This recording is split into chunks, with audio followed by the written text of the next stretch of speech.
Welcome to Are You Killing It, the podcast powered by Peak Performance Partners, where our mission is to help your business achieve success faster. I'm your host, Dr. John Ronaldo, and each week our team of business experts brings you the tools, insights, and strategies you need to kill it in your business. No fluff, just real talk to fuel your growth. So let's rock and roll, gentlemen.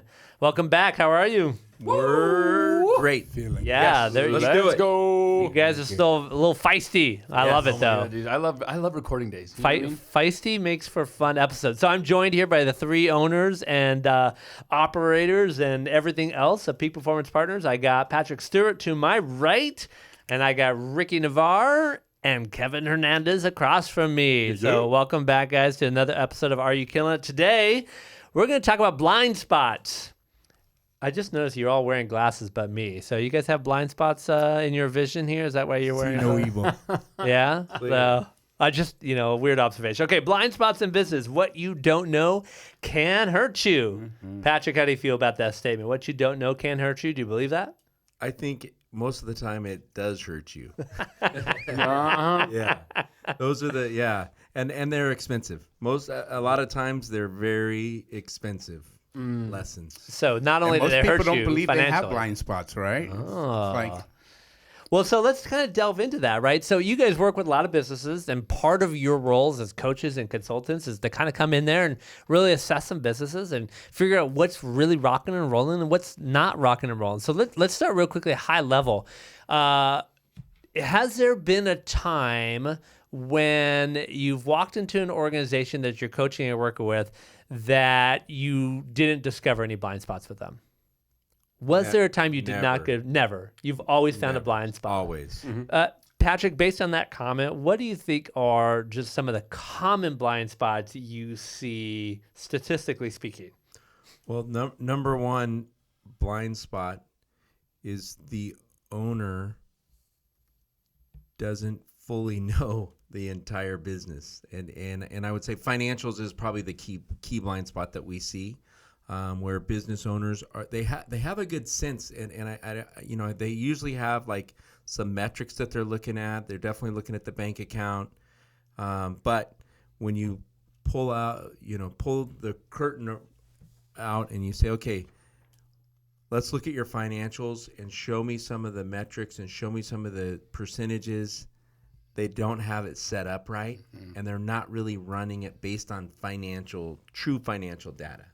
So finances being a big one. Actually, you're kind of setting up next week's episode of the podcast is actually going to be on budgeting and finances. So you're kind of setting this up kind of perfectly for that. So stay tuned for that. All right, Kevin, what's another common blind spot that you see businesses struggling with? Sure. I think one of the biggest ones is the blind spot that a business owner doesn't believe you have a blind spot. Ah, there it is. Oh. Yes. So how do you go about dealing with that, right? When you're working with somebody and they don't think they have a blind spot, are they like, I can't coach you, I'm done with you, like, forget it, I'm out? Again, Or it truly is. And Yes. typically those are those control-centric business owners, right? And again, no matter whatever personality they are, if they don't believe that they have a blind spot, you can tell them, you can ask them, you can question them. They're not going to move. so they're not coachable. They're not coachable. Ooh. You do not want to be that person, it sounds like. Right. Oh, that's going to be painful, right? Because someone brings you in and they're like, I need your help. And then they're like, I don't need your help. I mean, is that basically how the conversation goes? Well, I don't even believe that we get to that point, right? It's all in the discovery, right? When you're talking to a business owner, understanding his journey, because here's what happens: most business owners, they become entrepreneurs because of a product or a service that they're providing. They didn't get into business for the structure. They didn't get in it for strategy. They didn't get in it for sales, marketing, processes. They got in it because they're providing some sort of service or a product.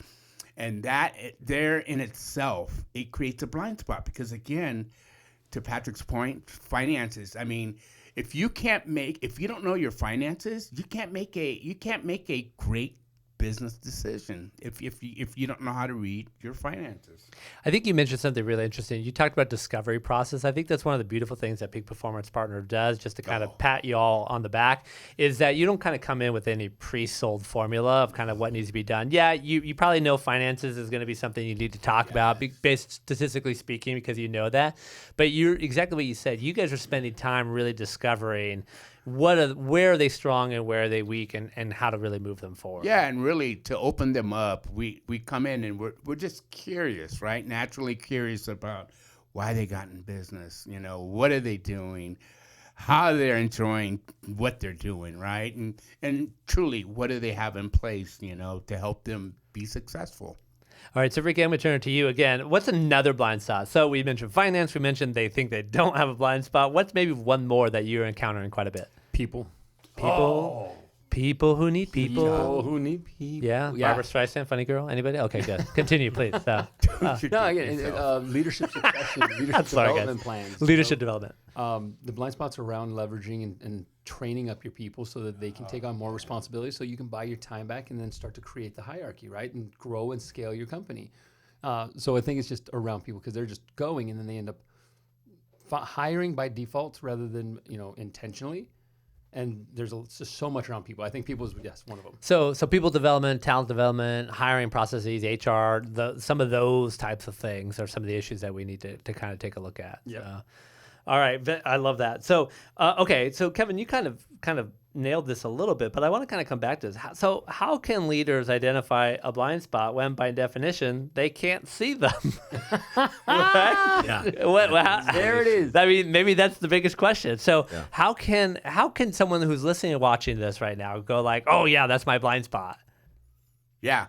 Anybody? Yeah, I would say this.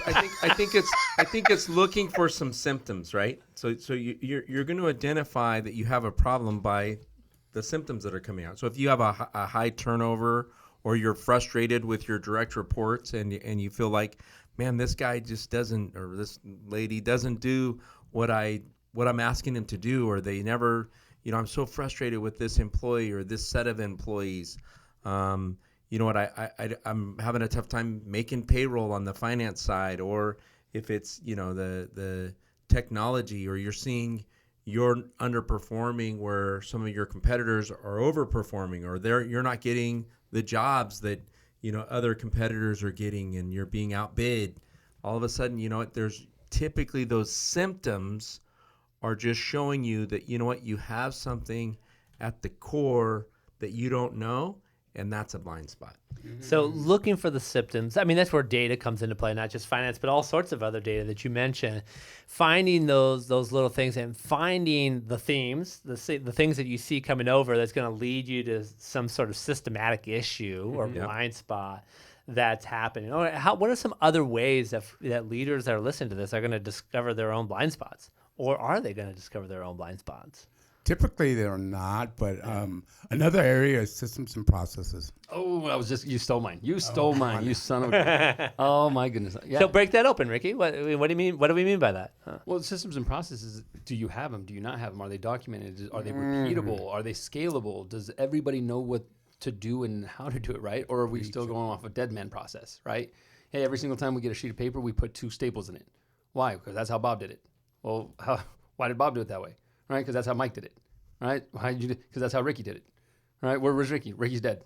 Thank you for explaining the dead man process. Yeah, I never was heard going to that. ask you. I'm like, That was a good one. I never heard that. I like that, Rick. So that's I have a story about a ham. I have to tell you that later after the podcast. Do you know the ham story? I know the turkey story. Oh, maybe it's similar. They break it up because that's grandma had only a 9-inch pot. Yes, exactly. So you know the story. I love using that story, right? So systems and procedures, right? That none of that stuff is documented. So if you're listening to this and you don't have good documentation in terms of your systems and procedures, that's probably a warning sign then that there's some blind spots going on in your organization. So. And if you're listening to this right now, you want to know if you don't have system processes that's duplicatable, you're the one doing all the training. If you're doing every single time you onboard, you got to run them through the training. You don't have systems and processes. There you go. And then, you're never going to take time off and no vacation, no PTO for you. That was the last episode. Number 20. Absolutely. I love that. So, can any of you share a story where a hidden cause, some sort of blind spot, created a huge major setback? Is there a specific story, without naming names? What was that blind spot that created a significant issue and setback for them? I'm gonna jump in on one. Yeah, do it. Not naming names, but we have. I know we have a client, and I'll just leave it at that. Doing something somewhere in the realm of about 30 million, and cannot make payroll. And the reason is the financials is this individual is amazing at obviously getting the work, getting the business, but because of cash flow, they're on a net 120. So by the time they get paid, they got to float all the payroll. They have to take care of all the payroll, but they're not getting the money in to pay. And this individual is not paying attention to the financials. They're looking at the bank account and saying, hey, I'm doing great in my bank account. I got money, right? And then the invoices come and they're like, wait, why is my bank account dwindling, right? I landed the contract, but the cash flows issues. And so that's one of those things like you got to make your business decisions off your P&L, not your checking account. So it sounds like the accounts receivable, right? Like, are you getting, your money when you're supposed to, or are they 30, 60, 90 days late? And then that obviously creates a huge cash flow issue. Is that kind of one of the naming issues? Exactly. Yeah, absolutely. Okay, so let's flip the question. Maybe Kevin, Patrick, where's the story of someone uncovering a blind spot that led to a major breakthrough? Okay. That's a hard one. I mean, it's not hard, but that's good. That's a good. I think question. I would say I got one real quick. Yeah, I I'm would loaded say, up. I'm like, what are you talking about? I I'm would ready. say on the financials. So the blind spot was the financials. They didn't have financial transparency of their business, and so once we got in and we're able to do our triage on that, so we've got a team that will come in and actually fix that up and set up the right cost centers. They were able to identify a cost center that had major margins. Yeah. And so then once they did that, we were able to concentrate our marketing and our sales effort on getting more of that business with the bigger margin. What it did is it took them from break even to 23% profit almost overnight. So now all of a sudden they had money in the bank. They had financial that created that financial freedom. And also when you're trying to make payroll, you really can't think strategically because you're in desperation, and you just can't have a futuristic vision and be thinking on a strategic place when you're trying to solve that bank problem. So your mind just won't let you do it. So all of a sudden they were able to do that, and they were able to increase their top line revenue after that in that more profitable way that just generated right to the bottom line. Now their employees have health benefits. They gave everybody raises. They got matching 401ks. Guess what that does? That creates happier employees. They have less turnover now, and it's And in turn, more revenue, more profit, more- right? yeah. So that was that one domino. They found that cost center that really had the most margin, and they basically doubled down their efforts. there you go. And was that because they didn't see that their finances were because no they good? didn't have financial clarity Yeah. of their cost centers of all of their products. A sale was a sale was a sale, and that's Not all sales are the same, right? that's exactly. I love that. Okay, Ricky, you had a story too. You were ready to jump in I'll too. jump in. So, yeah, jump in. We have one around sales. Making the cash register ring. A lot of people are getting back. A sale is a sale is a sale, but if you don't have a formalized system, you're shotgunning it, right? And so one of our clients that we came in was like, we just talking to people and we're throwing stuff out and throw spaghetti against the wall, and I'm having all these conversations, but I don't know why I'm not landing more deals. We came in and we helped identify. You don't have a formal sales program, right? You don't have, when somebody actually talks to you, the talk track you have is all over the place. And then you have 5 different salespeople, their talk track is all over the place. And you wonder why your conversion rate somewhere like 3%, right? I'm like, your product is amazing. You should be able to crush 20 to 30% close. And they're like, I'm struggling here. Well, we ended up going in, creating, here's a formalized program. We created a pitch deck with them and for them, and trained them up in sales and got it all dialed in. And now it's just now by the numbers. They're like, if I go talk to so many people, I'm gonna get so many sales. Here's our revenue. They got cash projections. They've got, all kinds of things. It's great because now they're like, oh, now we have it down to a science. This So- is scalable now. So documenting the sales process. Mm-hmm. That's why you have a high C do that for you, right? You know, because they're good at documenting that. Yeah, I'm going to jump in now. I have an example. I'm Yeah. not naming names, No but names. but Peak But you know Performance who you are. Partners. But peak performance. But here at Peak Performance Partners, we found our own blind spot, and it was in our sales funnel, right? And so we were wondering, you know, we were having just consistent months where we weren't selling. We had gaps in our funnel. And what the blind spot that we came up with was the leading indicator to the leading KPIs that we should have been keeping our eye on. We weren't keeping our eye on. So we put a process in place that we started to mark our activity. And by just keeping our eye on the activity, we cured our own blind spot. So this was paying attention to those KPIs and those numbers. Yes. Right. And so they weren't regularly in front of you. You created a system, I just think- put them right in front of you. Yeah, we had all of the data. We actually had too much data.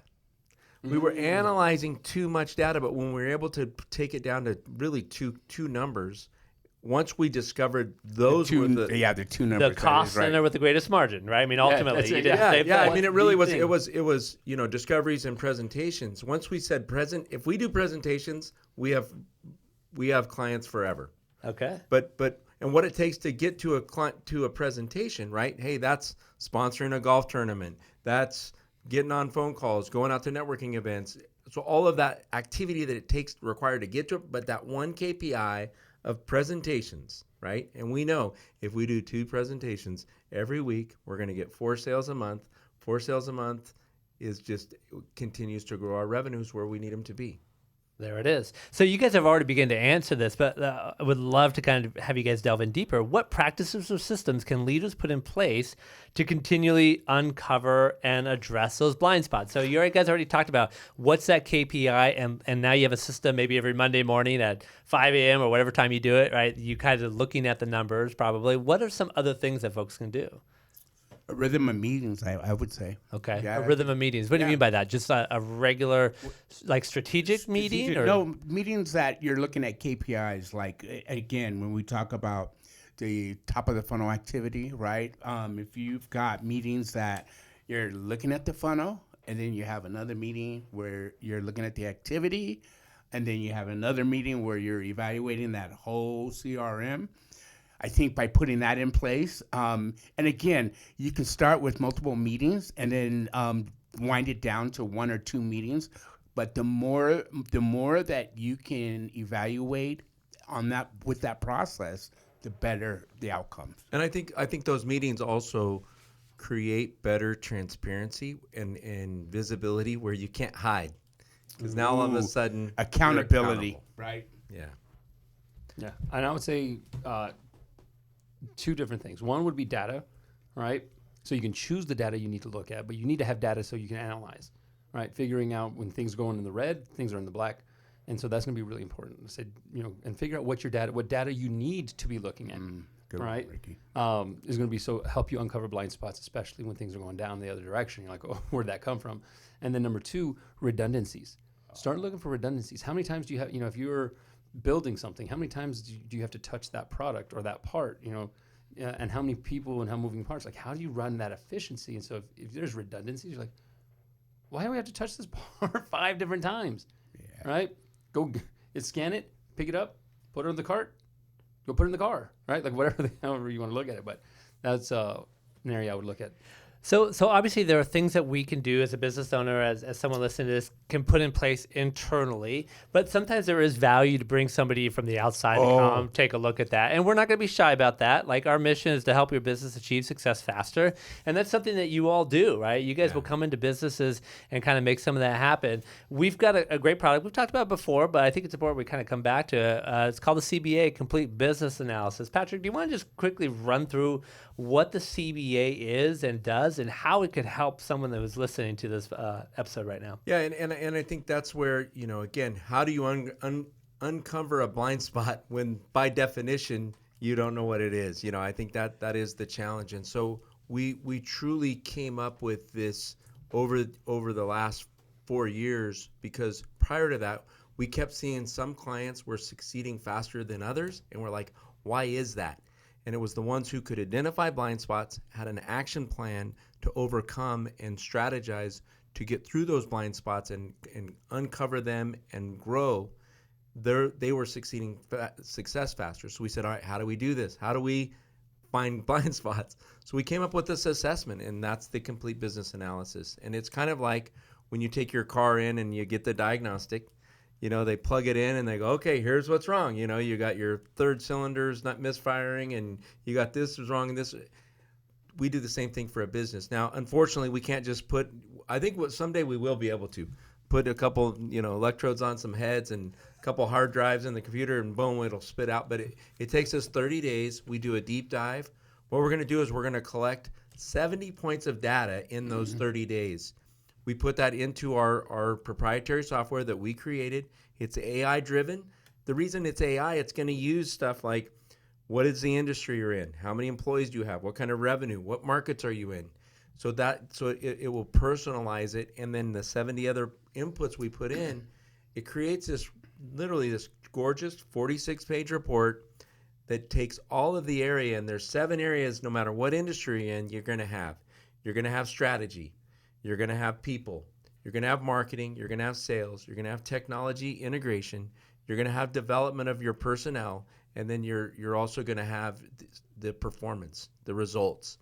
It'll give you a global score, pieces out what you need to do. But I think the magic of the system is it breaks it down and says, okay, now you got all these things you got to work on, but guess what? Month 1, you just got to work on these 3.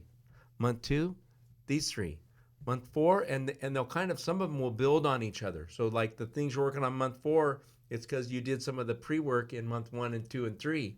And it gives a 12-month, overview or roadmap of how you can get to that success. I don't know if you remember this, but early on, I did one of the early versions of the complete business analysis with the tech company that I'm helping start. And when I did it, I was like, oh, dang. That was, first of all, it's painful to see because we have a lot of work to do, right, in terms of that. But it was super insightful, and the tool was so valuable, I think, for us as we started to take a look at the strategy where we're moving forward. The 5-point diagnostic. Yeah. And then it evolved. I forgot all about that. It evolved, and now it shows you also, hey, if you don't work on these things, what could possibly happen? And then it says, hey, but if you get this done, here's what you're going to create. And it's magic. Well, it's beautiful because it kind of ties into kind of what you were talking about earlier. That's part of the discovery process. In 30 days, we're going to get these 70 data points, and that's the discovery. And that's the curiosity piece that you were talking about. We come in and learn we want to collect this data so we can plug it into this tool, but then afterwards, we have an actionable guide to take, and the best part about it, you can run with it on your own. For sure, which people do, or we can walk alongside you all absolutely. And kind of make that happen because, the reality is like some of the stuff you could probably implement on your own, but some of it you're going to need some help along the way, and that's certainly part of what Peak Performance Partners is trying to do for all y'all. Yeah, and you asked earlier why use an outside firm, and one of the things we like to say is, right, you can't read your label from within the jar, and or to your ham turkey story, right? Yeah, the reason we do it is because Grandma had a 9-inch. I think at some point we're going to have to actually explain that whole story, but that'll be another time. I'm intrigued. Stay tuned for more episodes. It might show I thought Ricky did a good job of, literally, I've never heard him explain something in less than 15 seconds, and he did at that point. I was like... That's a slight dig as well as a compliment. I accept that as a no, it's a compliment. It's a compliment. He knows how I meant it. I received how it was meant. He's working. He's been working on it. But I think one thing to note with the 30-day engagement, it gives organizations an opportunity to learn who we are as an organization. And when we engage with people, we bring our coaches in. And the bond, that's where the magic happens. The bond starts to happen when we're getting in there and we're doing our deep discovery. Because again, it's just not those 70 points. It's getting to understand you as an owner, getting to understand your organization, understanding what the methodology is behind why you do what you do with what you do. And you guys have admitted yourselves, you've brought in outside people, even in your own business. So here you are, a coaching We do consulting it. business, and you're trying to go and help other people out, but you also know you need this for yourself, Oh, and you all the bring in time. people, right? Yeah. I love that. I love that. So you're practicing what you preach. Yeah, we know we have blind spots just like every other organization. So we're not going to say, hey, we don't have blind spots, but hey, we'll come help you fix your. Yeah. I can attest. There's definitely some blind spots. Yeah, no, there is. Yeah. And it's all love. Well, I remember one year when we first got that assessment, and we did it for ourselves, and one of the things it said again, month one, you Coach need to list yourself. out all of your you need to coach yourself. Another inside joke, but one of the things it showed us all, hey, you have these 5 systems that you use, but none of them are integrated or none of them talk to each other, and we're like, What? and we would have kept going forever exactly. without that. And so then what happened was we said, you know what? Perfect. First 90 days, we actually got through our one of our assistants and said, hey, this is what you need to do over the next 90 days is bring all these systems together. And now they actually all talk to each other. They're all interconnected. And it just has made us better at our service, better communicators, bring a better service, and our clients are seeing the reward of that, and we're seeing the reward of that. And you can't even imagine a time without all those tools being integrated, right? I mean, like you can never go back, right? But we would have never, ever, maybe the last ever. It would not have been an objective of ours to do that. Yeah. Because we were moving so fast in so many other directions. It was Had we right in not front of put our our face. own selves We just through didn't that. see it. But it required that a little bit of that detail-oriented side of somebody, right, to come in and kind of really own that, and make that happen too. Yeah, right? yeah. So, and you assigned it to the right person. Sounds like, and made it happen. So not only has the complete business analysis helped other people, it's helped the alls out too. Yes. which is a Absolutely. really good thing. We drink our own Kool-Aid. Absolutely. Well, we should, right? Because we don't need more hypocrites in the world today. No, so for no. sure. So I was going to find another way of saying that. I was like, that may not come off so well. So check out the complete business Real talk. analysis. Real talk. Hey, you can't script this stuff, man. You check out the complete business analysis. Go to 3-peak.com. Check out more, learn more about what's happening. It is a really incredible tool. Now that I remember that I have it for my little tech company, I'm like, I need to pull that sucker back out and Yeah. kind of come back to that and see where we're at. Although a lot has changed since the last time I took that. So that actually brings up a real quick question. Do you find that people can take it more than once over a course of different periods they of time? should. Right? They okay. should. Yeah, because it gives a score, and so that gives you now you have something to start working and grading yourself against. Are you getting better in one of those 7 areas that every business has, no matter what industry you're in? You know, you have people, you have sales, you have marketing, you have SOPs, you've got technology integration, and you got performance. So what you need to do is you get a score in each one of those, so you get to see, is my score getting better as I'm moving along? Interesting. So like the first time can be like your baseline, right? And then when you do it again after you've kind of moved forward on it, you can measure yourself. That's exactly on, I love that. Very cool. Great tool. Check it out. This is what we do here at Peak Performance Partners. We want to help you achieve success faster. Ultimately, that's what we're about here as a company. So we are so glad that you are watching and listening and being on this journey with us as we have our crazy conversations and talk about hams and turkeys and whatever else we end up talking about. Thank you for joining us on this podcast. Are you killing it? Powered by Peak Performance Partners. We so appreciate you being here. Subscribe, follow, listen, share, all of the above, and tune in next week. We're going to keep offering good stuff to add value to your business. All right, my friends. Thanks so much. Have a great day. Thank you, John.